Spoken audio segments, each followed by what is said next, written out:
So because the way we define a derivative, in other words, the way we define the slope of the tangent or the slope of the curve or the instantaneous rate of change is a two-sided limit,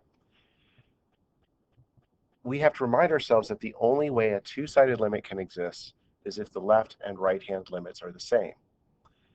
So that means that it is possible to discuss one-sided derivatives.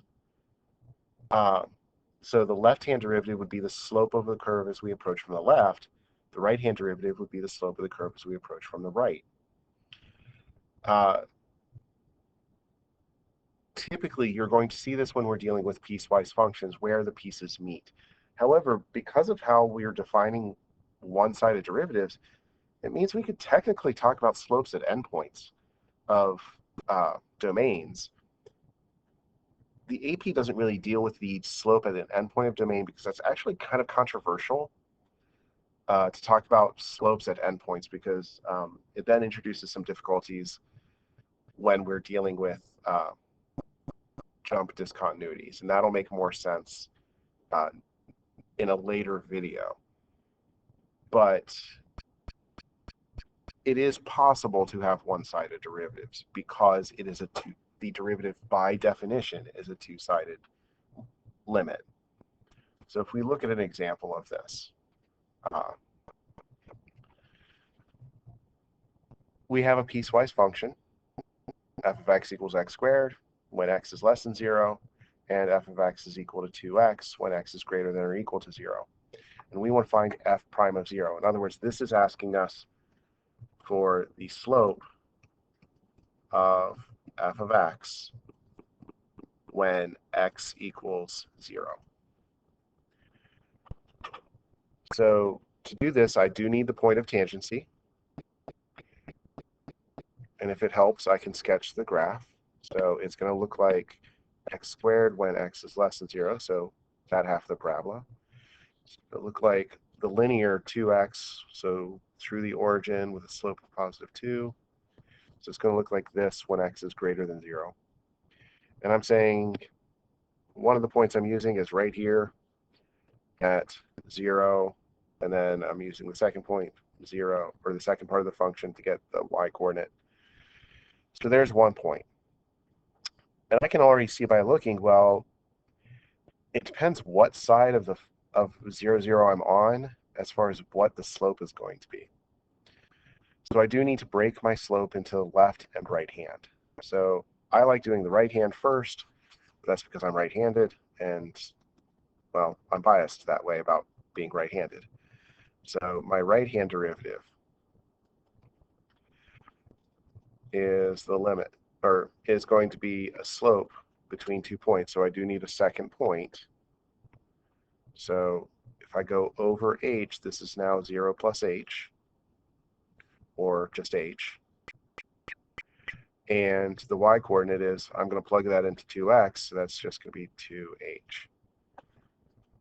So if I do my change in y, 2h minus 0, over the change in x, h minus 0, and then move them close together, the limit as h approaches 0. Please note, h approaching 0 is not h approaching the x value of 0. H is the distance. I'm saying the distance between the 2 points is getting smaller. I can simplify what I'm finding the limit of, and this is going to be the limit as h approaches 0 of 2, which is just 2. And that should make sense because we're saying the slope of this linear piece 2x is 2, which we could actually tell just by looking at it.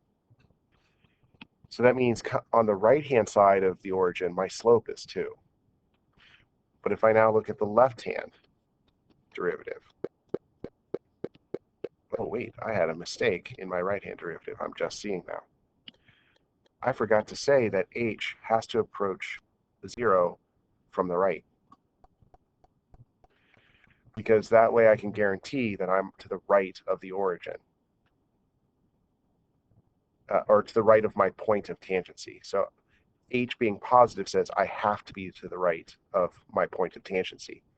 If I want to guarantee that my h is going to be over here,